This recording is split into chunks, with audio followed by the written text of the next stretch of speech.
बैंगलोर में कोई कोयला का काम नहीं है। कर्नाटका में शायद हो सकता है, लेकिन बैंगलोर में कोई कोयला का खान नहीं है।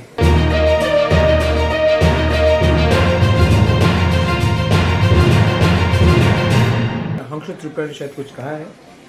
उससे पहले उसने कहा था कि अगर ग्रेटर त्रिपुरा मिल गया तो वो बैंगलोर में जाकर कोयला का काम करेगा।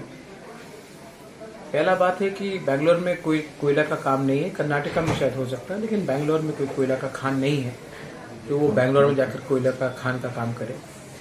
तो वो फैक्ट्स भी वो पहले देख ले।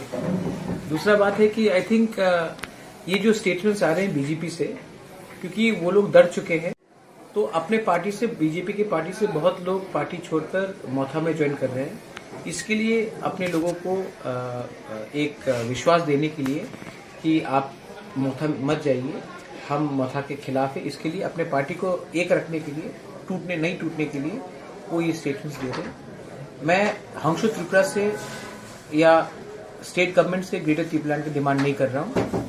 मैं ग्रेटर त्रिपुरालैंड जो हमारा कॉन्स्टिट्यूशनल लीगल डिमांड है वो हम गवर्नमेंट ऑफ इंडिया से कर रहे हैं। अगर गवर्नमेंट ऑफ इंडिया ने हंसु त्रिपुरा को परमिशन दिया है बात करने के लिए ग्रेटर त्रिपुरालैंड के लिए, तो हमको कुछ कागज दिखा दे, वरना मैं उस स्टेटमेंट का रिएक्शन देना नहीं चाहता।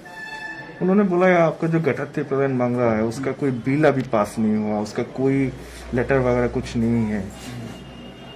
उसने देखा है,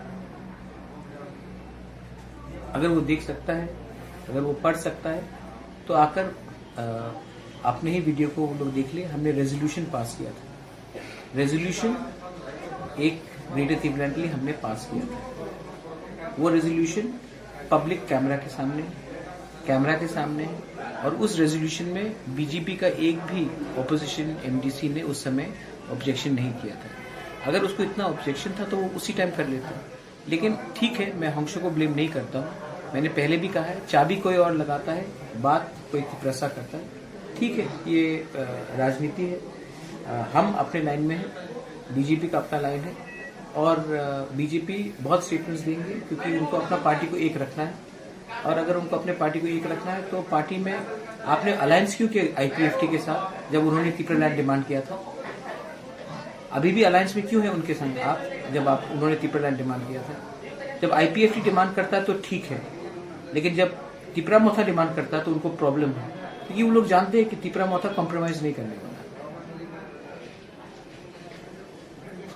महाराज आने वाला जो पर्ची देगा वो देखा जाएगा, लेकिन त्रिपुरा मौथा अपने दम और अपने बलबूते में लड़ेगा और त्रिपुरा मौथा 20 से ज्यादा सीट में लड़ेगा।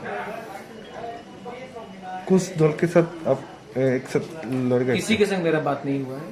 हम लोग अपने लाइन में हैं। अगर किसी को बात करना है तो पब्लिकली ओपनली आए। मैं पीछे साइलेंटली किसी से अलायंस के बारे में बात नहीं करने वाला। इलेक्शन हो रहा है, मणिपुर में हो रहा है, त्रिपुरा में अर्बन बॉडी का इलेक्शन हो गया है, तो अब विलेज काउंसिल इलेक्शन 100% होना चाहिए।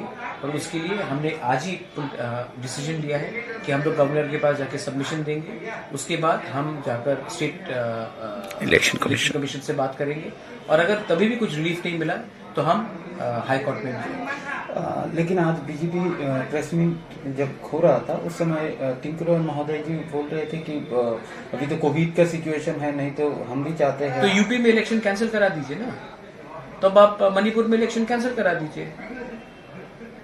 कोविड का सिचुएशन है, ठीक है, मैं समझता हूँ, अनाउंसमेंट कर दीजिए ना। अच्छा चलिए, 1 महीने बाद, 2 महीने बाद प्रिपरेशन तो शुरू होगा, या फिर आप ऐसे चलते रहे। महाराज, दूसरा एक सवाल था। राज्य की जो स्थिति है, कहीं ना कहीं हर जगह में गुंडागर्दी, माफियागिरी, मारपीट, लूटपाट, आप तो स्टेट में हो, आप अभी देख रहे हो, आए दिन पेपर में भी छपा जा रहा है। आपको इस विषय में क्या कहना है? Law and order is a state subject and government of Tripura should ensure that there is law and order kept in the state. I have, हमारे एडीसी के अंदर कोई लॉ एंड ऑर्डर का कुछ जुरिसडिक्शन नहीं है। और ये गुंडागिर्दी, मारपीट सिर्फ अभी नहीं, पिछले 20-25 साल से चल रहा है। हर गवर्नमेंट ने, कांग्रेस हो, सीपीएम हो या फिर बीजेपी हो, ने क्रिमिनल्स को पनाह दी है। और क्योंकि हमने क्रिमिनल्स को पनाह दी है, इसके लिए आज पुलिस भी उनको ठीक तरीके से अरेस्ट नहीं कर सकता है। ये गुंडागर्दी को खत्म करने के लिए एक पॉलिटिकल एनवायरनमेंट को चेंज करना पड़ेगा और हमें अलग रंग के लोगों को लाना पड़ेगा जो क्रिमिनल्स और माफियाज को पद और पोस्ट नहीं दे और पुलिस को अपना काम करने दे।